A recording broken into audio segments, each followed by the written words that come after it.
Morning बच्चों, कैसे हैं आप सभी लोग अच्छे होंगे। बच्चों अभी हम लोगों ने फ्रिक्शन के टॉपिक में लास्ट वीडियो जो बनाया उसमें हम लोगों ने स्टडी किया था टू ब्लॉक सिस्टम प्रॉब्लम्स। ठीक है, उसका पहला पार्ट का वीडियो सभी बच्चों ने ध्यान से देखा होगा, और जिन्होंने नहीं देखा है या उसको नहीं स्टडी किया है तो वो लोग उसको ध्यान से पहले तैयार करें। फिर आज हम लोग उसका पार्ट 2 वीडियो लेकर आए हैं और आज हम लोग उसमें स्टार्टिंग करेंगे कि टू ब्लॉक सिस्टम की जो दूसरी प्रॉब्लम्स होती हैं उनको और कैसे सॉल्व किया जाता है।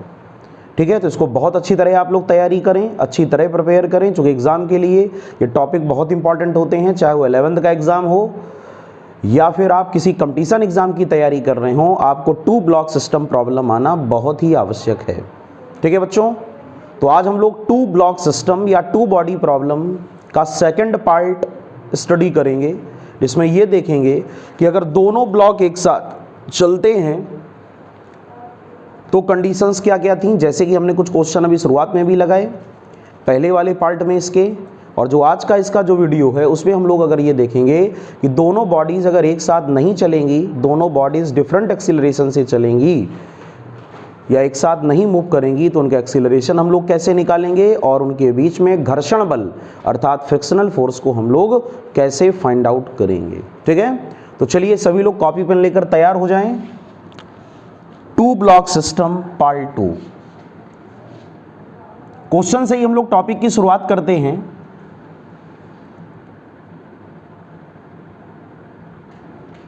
पहले वाले वीडियो को सभी लोग ध्यान से देखें, उसको समझें, क्वेश्चंस को लगाने का प्रयास करें, उसके बाद फिर इस वाले वीडियो को देखें और नोट्स को बनाएं तो और भी अच्छा आपको समझ में आएगा।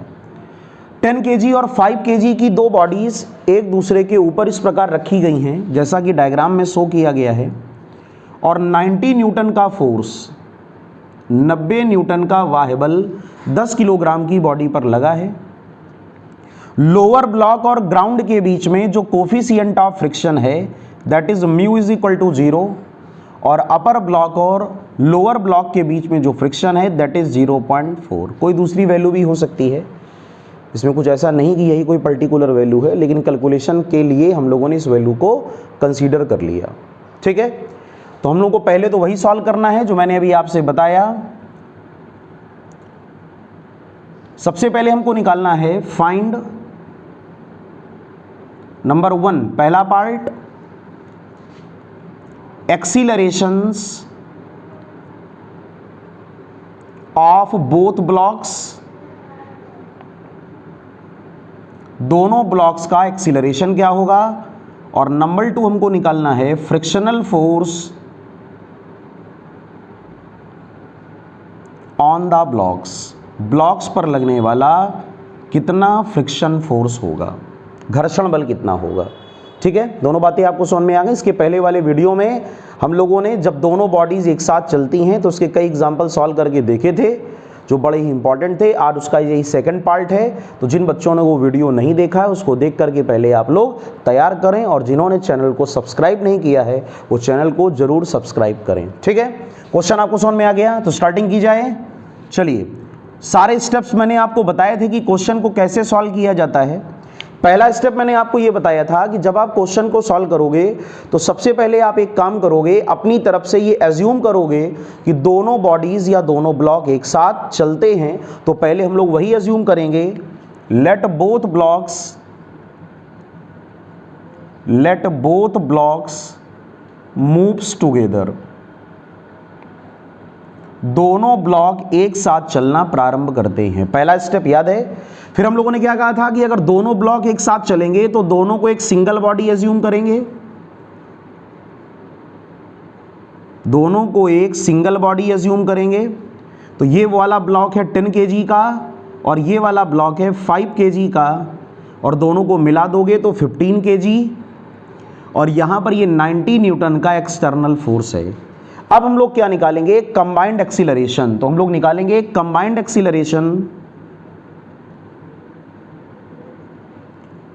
एक्सीलरेशन ऑफ द सिस्टम और कंबाइंड एक्सीलरेशन का formula AC is equal to external force 90/10 + 5, तो 19/15, और इसको जब कैंसिल करोगे तो आया 6 मीटर/सेकंड²। ठीक है, ये आया इस कंबाइंड बॉडी का त्वरण यानी कंबाइंड बॉडी का एक्सीलरेशन। थर्ड स्टेप क्या था? जिस पर फोर्स लगा हो उसको छोड़ो, जिस ब्लॉक पर फोर्स नहीं लगा है उसका मैक्सिमम एक्सीलरेशन निकालो। याद है ना सभी को? अब हम लोग एक काम करेंगे, फोर्स किस पर लगा है? 10 kg पर, तो 5 kg पर कोई फोर्स नहीं लगा है, तो 5 kg पर हम लोग क्या निकालेंगे? 5 kg का मैक्सिमम एक्सीलरेशन। और एक्सीलरेशन को निकालने के लिए 5 kg पर फोर्स ऑफ फ्रिक्शन चाहिए, क्योंकि 90 न्यूटन का फोर्स तो 10 kg को चला रहा है, लेकिन 5 kg को चलाने वाला फोर्स है केवल फ्रिक्शन अर्थात घर्षण। तो पहले हम लोग निकालेंगे frictional force on 5 kg, 5 kilogram पर लगने वाला घर्षण बल। और फ्रिक्शन फोर्स का फार्मूला है F max is equal to mu s into mg, और म्यूएस की वैल्यू है 0.4, m की जगह आप क्या रखोगे? 5, g की जगह आप क्या रखोगे? 10, 4/10 इंटू 5 इंटू 10, 10 से 10 कैंसिल, कितने न्यूटन का फ्रिक्शन आया? 20 न्यूटन का फ्रिक्शन 5 kg पर आगे की ओर लगेगा। इतनी बात समझ में आ गई? ऊपर वाले ब्लॉक पर 20 न्यूटन का घर्षण बल लगेगा जो इस ब्लॉक को आगे की ओर चलाएगा। तो अब हम लोग एक काम करेंगे, 5 किलोग्राम वाले ब्लॉक का मैक्सिमम एक्सीलरेशन फाइंड आउट कर लें। तो मैक्सिमम एक्सीलरेशन ऑफ 5 kg, जब 5 kg का मैक्सिमम एक्सीलरेशन आप निकालोगे तो A max is equal to F max upon m, और m की जगह आप क्या रखोगे? 5। अब बताइए F max कितना है? F max है 20/5, कितना आया बच्चों? 4 मीटर/सेकंड²। क्लियर? ये कितना आया था? Combined acceleration 6 मीटर/सेकंड²। और ऊपर वाला ब्लॉक यानी 5 किलोग्राम का ब्लॉक ज्यादा से ज्यादा कितने त्वरण से चलेगा? 4 मीटर/सेकंड²। क्लियर? जबकि कंबाइंड चलने के लिए एक्सीलरेशन कितना होना चाहिए? 6, और ऊपर वाला ब्लॉक किस एक्सीलरेशन से चल रहा है? 4। इसका मतलब ये हुआ 5 किलोग्राम वाले ब्लॉक को 6 मीटर/सेकंड² का एक्सीलरेशन मेंटेन नहीं हो पाएगा, और इसलिए 5 किलोग्राम वाला ब्लॉक 10 किलोग्राम वाले ब्लॉक के साथ में नहीं चलेगा। अब बदल गया। पहले वाला जो वीडियो था फर्स्ट पार्ट इसका 2 ब्लॉक सिस्टम का, उसमें जाकर आप लोग पढ़ें।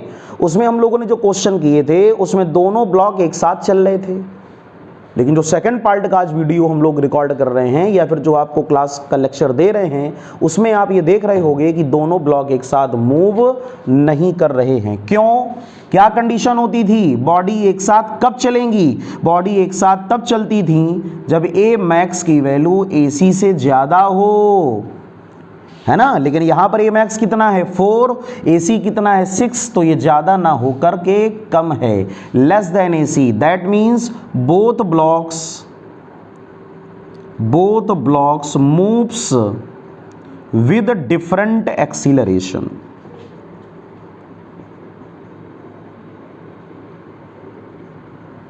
ठीक है, दोनों पिंड भिन्न भिन्न त्वरणों से चलेंगे, दोनों ब्लॉक भिन्न भिन्न त्वरणों से चलेंगे।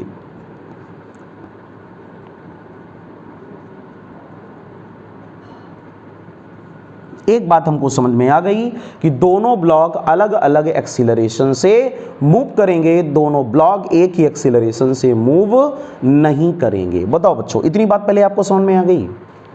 नहीं आई क्या? अब जो डायरेक्ट इस पार्ट को देख रहा होगा सेकंड वाले पार्ट को, उसको तो हम एक बार मान सकते हैं कि शायद कोई दिक्कत हो रही हो, है ना? लेकिन जो इसका पहला पार्ट देख चुका है, जो पहला पार्ट इसका पढ़ चुका है, जो भी स्टूडेंट, उसको इस प्रकार की कोई दिक्कत नहीं आ रही होगी। इसलिए जो नए बच्चे हैं, जो नए लोग हैं, जो केवल इसी पार्ट को अभी देख रहे हैं, वो लोग पहले पार्ट को जाकर पढ़ें तो आपको भी बहुत अच्छी तरह सारी चीज़ें समझ में आ जाएंगी। ठीक? तो एक बात हमको समझ में आ गई कि दोनों ब्लॉक अलग अलग एक्सीलरेशन से चलेंगे। अब जब दोनों ब्लॉक अलग अलग एक्सीलरेशन से चलेंगे तो हमको दोनों का एक्सीलरेशन फाइंड आउट करना है कि एक्सीलरेशन ऑफ बोथ ब्लॉक क्या क्या होगा। एक्सीलरेशन ऑफ बोथ ब्लॉक क्या क्या होगा। पहले आप लोग इसको नोट कर लें जिससे हम इसको रफ करें, ठीक है, क्योंकि स्पेस हमारे बोर्ड में कम है। अगर रफ कर देंगे तो कुछ डेटा आपसे मिस हो सकता है।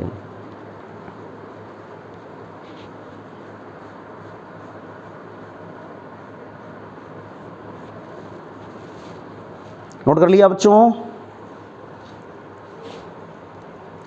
रफ कर दें क्या? चलो आगे समझना क्वेश्चन को ध्यान से।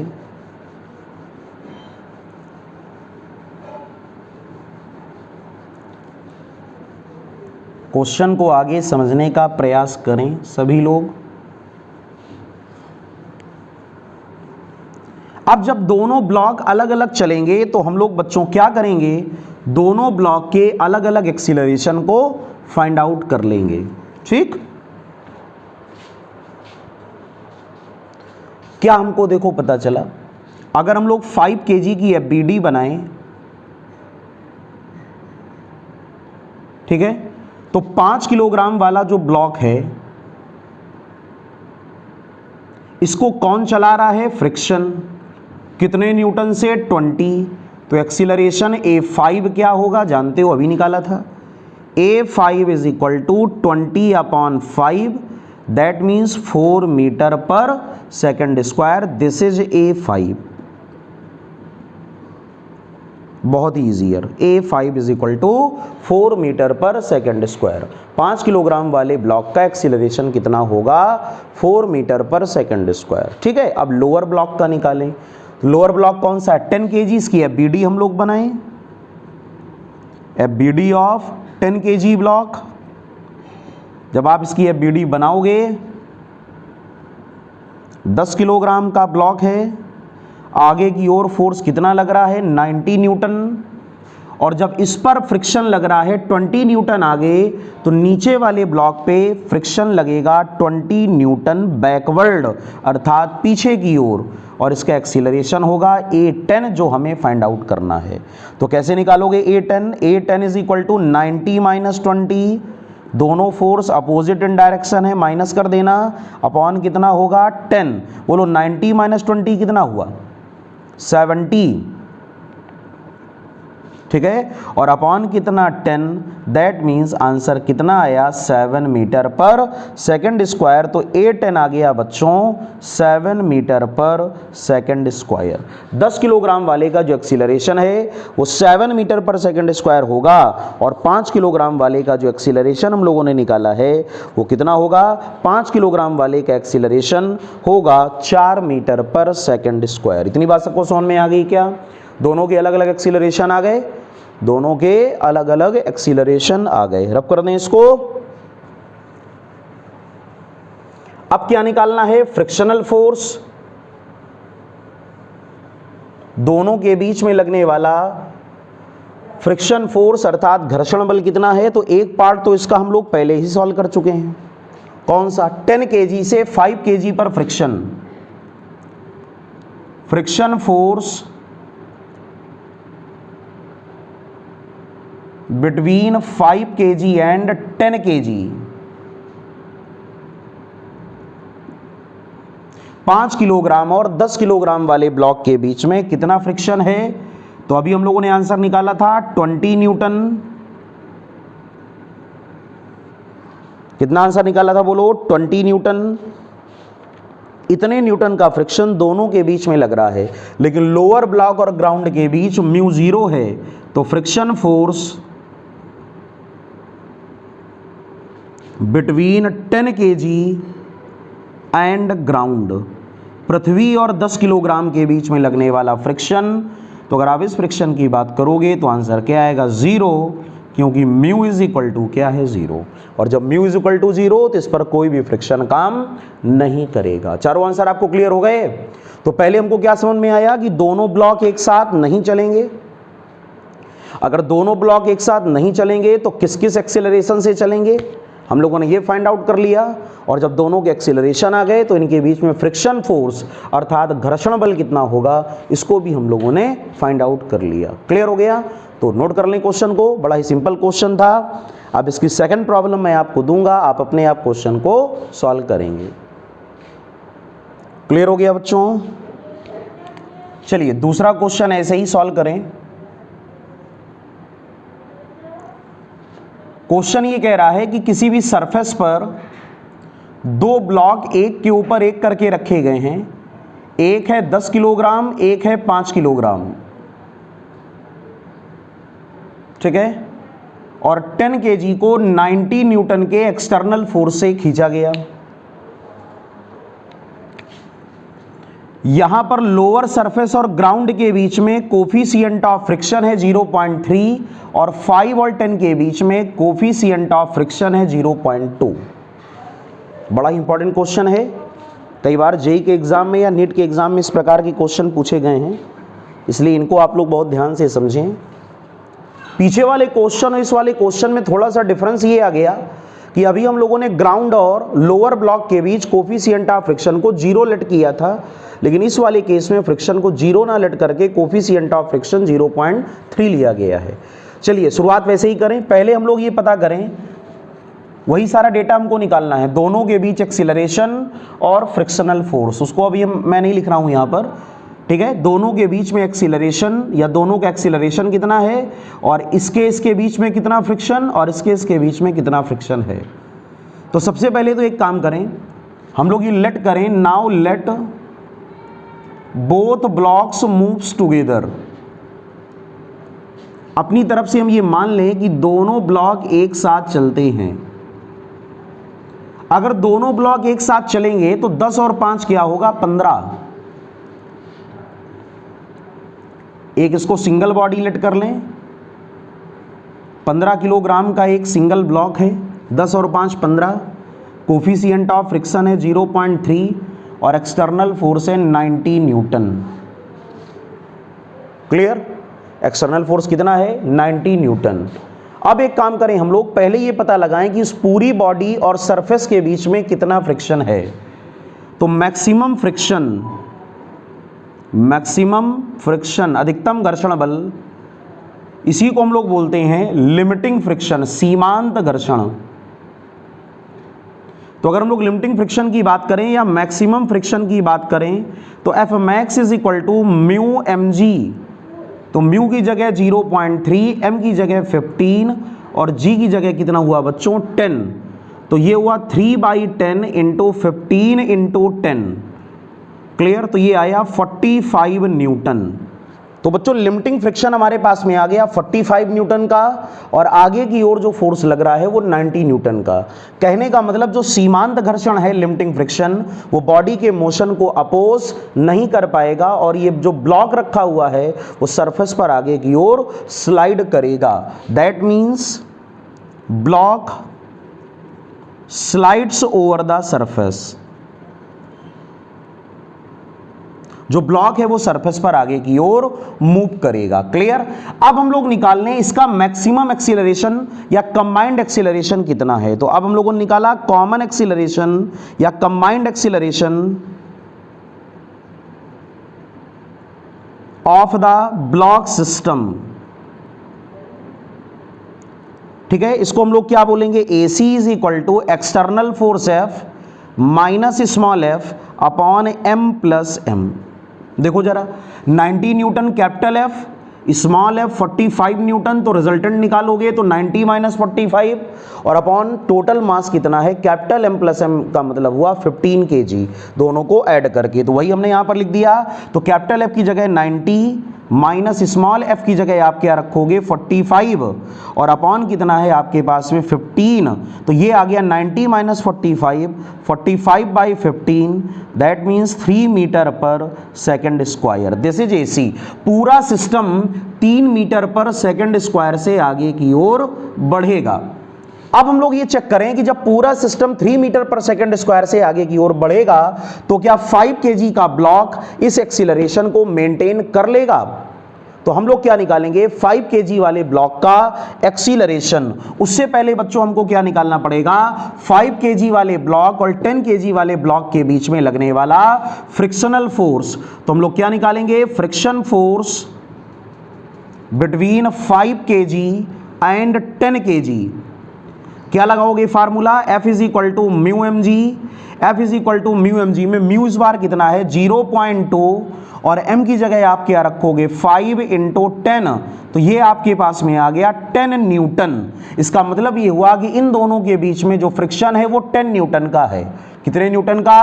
10 न्यूटन का फोर्स ऑफ फ्रिक्शन 5 kg पर लगेगा। तो इस फ्रिक्शन से 5 kg वाला कितने एक्सीलरेशन को मेंटेन कर लेगा? अधिकतम त्वरण कितना होगा 5 kg का? तो हम लोग बात करेंगे maximum acceleration of 5 kg block, 5 kilogram वाले पिंड का अधिकतम त्वरण। आप क्या लिखोगे? A max is equal to F max upon M.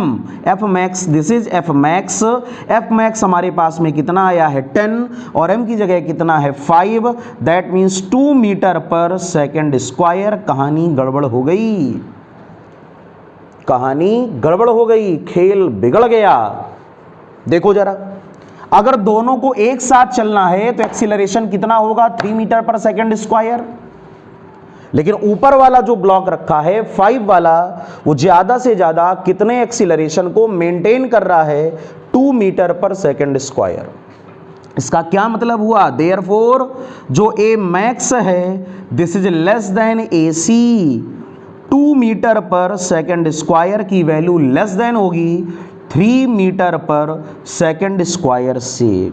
इसका मतलब क्या हुआ कि ऊपर वाला जो ब्लॉक है वो पूरे सिस्टम के एक्सीलरेशन को मेंटेन नहीं कर पाएगा और वो नीचे वाले ब्लॉक के साथ नहीं चल पाएगा। वो अलग एक्सीलरेशन से चलेगा और नीचे वाला ब्लॉक अलग एक्सीलरेशन से चलेगा। दोनों अलग अलग त्वरणों से गति करेंगे। That means both blocks moves with different एक्सीलरेशंस।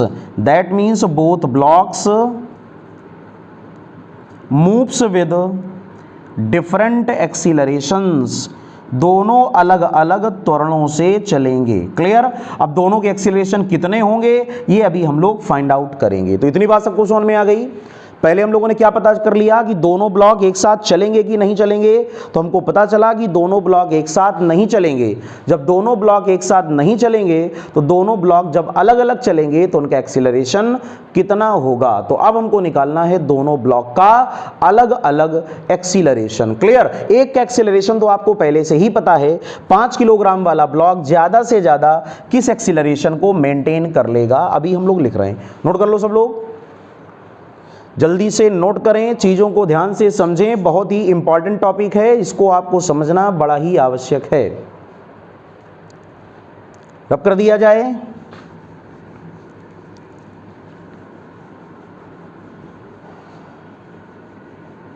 अब हम लोग निकालेंगे दोनों की एफबीडी बनाकर एक्सीलरेशन।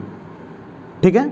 एक का एक्सीलरेशन तो आप पहले ही निकाल चुके हो, लेकिन फिर भी अगर हम लोग करना चाहें तो एक्सीलरेशन को आसानी से हम लोग कर सकते हैं। तो पहले किसका एक्सीलरेशन बताओ निकाला जाए?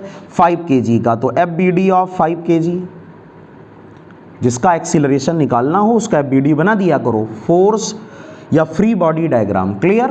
तो जब इसका फ्री बॉडी डायग्राम बनाओगे तो ब्लॉक कितना है? 5 kg। बच्चों समझ में आ रहा है? इस पर आगे की ओर फ्रिक्शन लग रहा है। 10 किलोग्राम वाला ब्लॉक 5 किलोग्राम वाले ब्लॉक पर आगे की ओर क्या अप्लाई कर रहा है? Force of friction. और वो फोर्स ऑफ फ्रिक्शन कितने न्यूटन का है बोलो? अभी हम लोगों ने कैलकुलेशन करी थी, ये कितना आया था? 10 न्यूटन। तो आगे की ओर एक्सीलरेशन आया 10 न्यूटन। अब इसका एक्सीलरेशन कितना होगा? A5। तो हम लोग लिखेंगे A5 is equal to 10 upon 5। 10 upon 5। That means this result is 2 metre पर सेकेंड स्क्वायर। तो एक तो आंसर हमारा ये आ गया। इसका एक्सीलरेशन 2 मीटर पर सेकेंड स्क्वायर होगा। अब क्या निकालो? किसकी एफबीडी? 10 kg की एफबीडी निकालो। एफबीडी ऑफ 10 kg, 10 किलोग्राम वाले की एफबीडी निकालो। This is the 10 kg block. Clear? 10 kg वाले ब्लॉक पर आगे की ओर फोर्स कितना है? 90 न्यूटन। 5 किलोग्राम वाले पर फ्रिक्शन आगे की ओर 10 न्यूटन। तो 5 किलोग्राम के द्वारा 10 किलोग्राम पे फ्रिक्शन पीछे की ओर और उतना ही मीन्स 10 न्यूटन। और साथ में 10 किलोग्राम और ग्राउंड के बीच में फ्रिक्शन है और वो फ्रिक्शन है बैकवर्ड।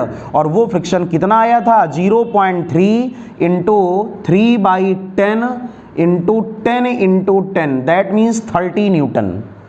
कितना आया था बोलो? 30 न्यूटन। क्या करोगे? म्यू एम जी करोगे ना।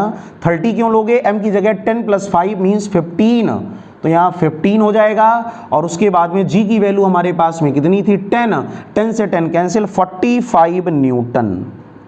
सबको इतनी बात समझ में आ गई क्या? 45 न्यूटन पीछे की ओर, 10 न्यूटन पीछे की ओर, 90 न्यूटन आगे की ओर। अब इसका एक्सेलरेशन निकालोगे तो 810 = 90 माइनस, चलो ऐसे अलग से लिख दें, नेट फोर्स पहले लिख दें, net force upon total mass, net force upon total mass. तो 10 kg पर जो फोर्स लगेगा वो 10 + 5 यानी 15 m + m होगा।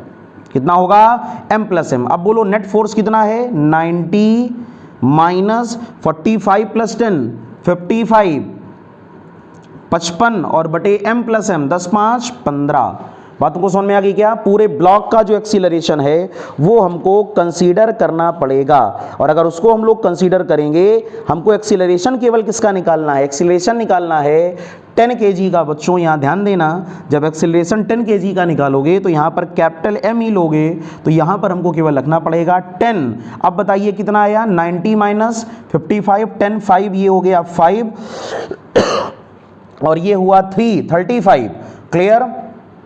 और उसके बाद में कितना? 10, तो आंसर आया 3.5 मीन्स 3.5 सॉरी बच्चों 3.5 मीटर पर सेकंड स्क्वायर। तरीका आपको समझ में आ गया?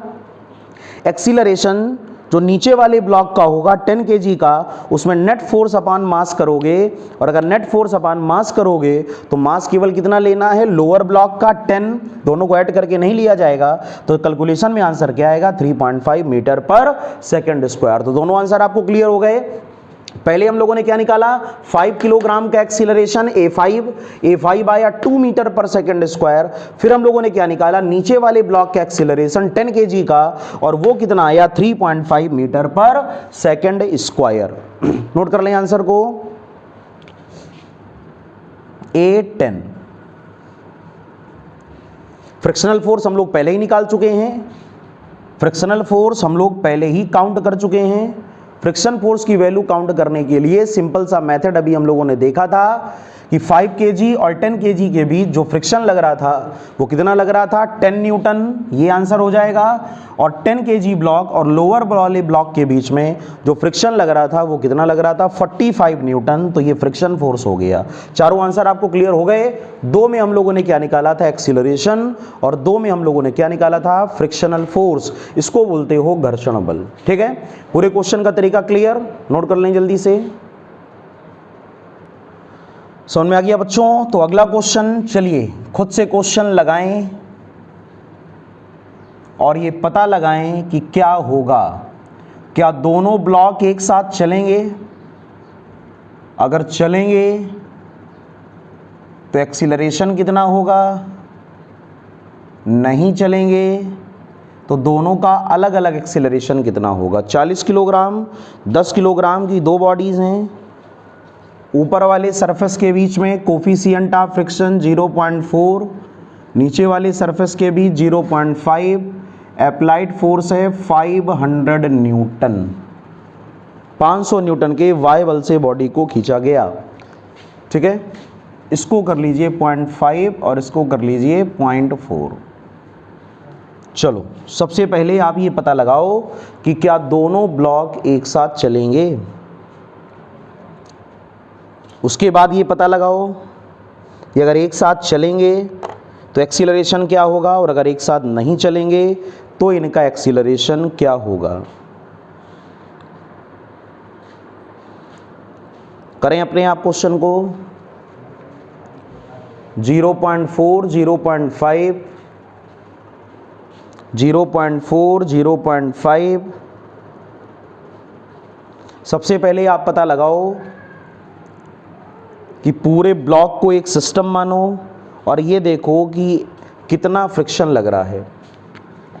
सबसे पहले पूरे को एक सिस्टम मानो, पूरे को एक कंबाइंड सिस्टम मानो, पूरे को एक कंबाइंड सिस्टम मानो। 40 10 50 किलोग्राम फ्रिक्शनल फोर्स है, coefficient of friction 0.4, external force है 500 न्यूटन। पहले इसमें आप निकालो लिमिटिंग फ्रिक्शन, यानी मैक्सिमम फोर्स ऑफ फ्रिक्शन, या इसी को हम लोग बोलते हैं लिमिटिंग फ्रिक्शन। पहले चेक करो कि क्या ये सिस्टम खिसकेगा, कि खिसकेगा ही नहीं। लिमिटिंग फ्रिक्शन उसी को बोला जाता है F max is equal to mu S M G. Mu S की वैल्यू हमारे पास में है 0.4, यानी 4/10। एम की जगह आप क्या रखोगे 50, जी की जगह 10, तो ये आया 200 न्यूटन। अधिकतम घर्षण बल फोर्स ऑफ फ्रिक्शन कितने न्यूटन, 200 न्यूटन। अब देखो क्या है, 500 न्यूटन का फोर्स बॉडी को कहाँ खिसका रहा है, आगे की ओर, और 200 न्यूटन का फोर्स उस पर पीछे की ओर लग रहा है, जो कि फ्रिक्शन के रूप में लग रहा है। तो कौन ज़्यादा है बताओ, वाय बल ज़्यादा कि घर्षण बल ज़्यादा? सीमांत घर्षण ज़्यादा, लिमिटिंग फ्रिक्शन, कि वाह बल एक्सटर्नल फोर्स ज़्यादा, एक्सटर्नल फोर्स ज़्यादा। तो फ्रिक्शन इसकी गति का विरोध नहीं कर पाएगा, इसका मतलब स्लाइडिंग होगी। That means F maximum is less then F external.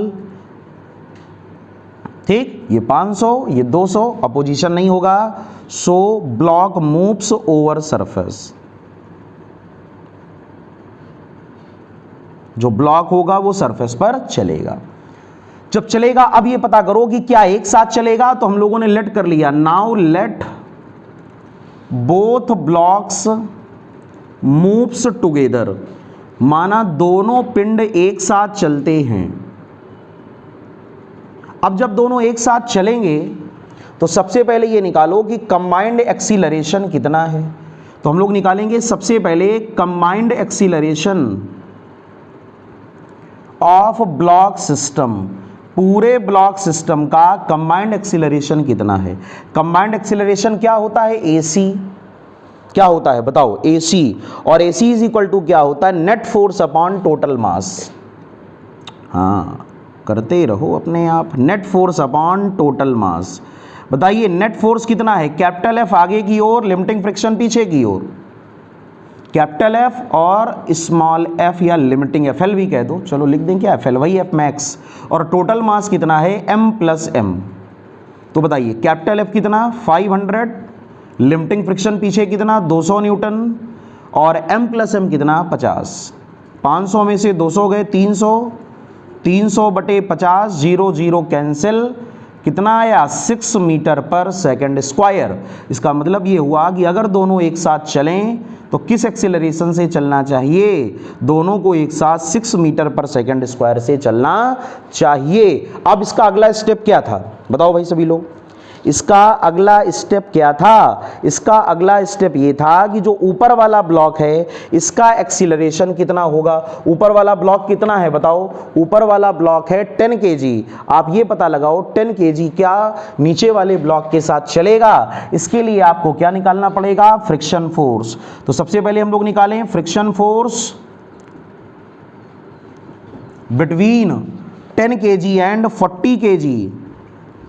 10 kilogram और 40 किलोग्राम के बीच में लगने वाला friction F max is equal to mu M G. और इस बार म्यू कितना है 0.5, और m की वैल्यू क्या है 10, और g की वैल्यू भी 10। तो ये आया 50 न्यूटन। फोर्स निकाल ले हो ना, तो ये आया 50 न्यूटन। अब आपको क्या निकालना है, ऊपर वाले ब्लॉक का एक्सीलरेशन। इधर आ जाओ। तो ऊपर वाले ब्लॉक का एक्सीलरेशन, तो maximum acceleration of 10 kg block, और मैक्सिमम एक्सीलरेशन आप जब 10 kg का निकालोगे तो a max is equal to F max upon, और ये कितना है 10, एफ मैक्स कितना है 50, तो 50/10 दैट मीन्स 5 मीटर पर सेकंड स्क्वायर। तो ऊपर वाला ब्लॉक ज़्यादा से ज़्यादा 5 मीटर पर सेकंड स्क्वायर के एक्सीलरेशन से चल सकता है, जबकि साथ चलने के लिए एक्सीलरेशन कितना होना चाहिए 6 मीटर पर सेकंड स्क्वायर। इसका मतलब ये हुआ कि ऊपर वाला ब्लॉक इस एक्सीलरेशन को मेंटेन नहीं कर पाएगा, तो दोनों बॉडी एक साथ नहीं चलेंगी, दोनों बॉडी अलग अलग एक्सीलरेशन से चलेंगी। बात कुछ समझ में आई। चलिए, इसका मतलब हुआ दैट मीन्स देयरफॉर, क्या इसका मतलब हुआ, A max is less than A C A max is less than A C means both blocks moves with different accelerations, दोनों ब्लॉक अलग अलग एक्सीलरेशन से चलेंगे। ठीक है, तो अब हमको क्या निकालना पड़ेगा, दोनों का अलग अलग एक्सीलरेशन। पहले ही आप इतना नोट कर लें, क्योंकि आप जानते हैं वही बात जो हम कई बार कह चुके हैं कि बोर्ड बहुत हमारा छोटा है, हमको उसी में काम चलाना पड़ता है। तो हम इसको रफ करने जा रहे हैं, इसलिए आप इनको जल्दी से नोट कर लें। जल्दी से करें बच्चों, पढ़ने में इंटरेस्ट आ रहा है, सारी बातें आपको समझ में आ रही हैं। अगर टॉपिक समझ में आ रहा हो तो वीडियो को लाइक करें, कमेंट जरूर किया करें, और जिन बच्चों ने चैनल को सब्सक्राइब नहीं किया है वो सब्सक्राइब जरूर करें। जल्दी से काम करते जाएं, रब कर दें,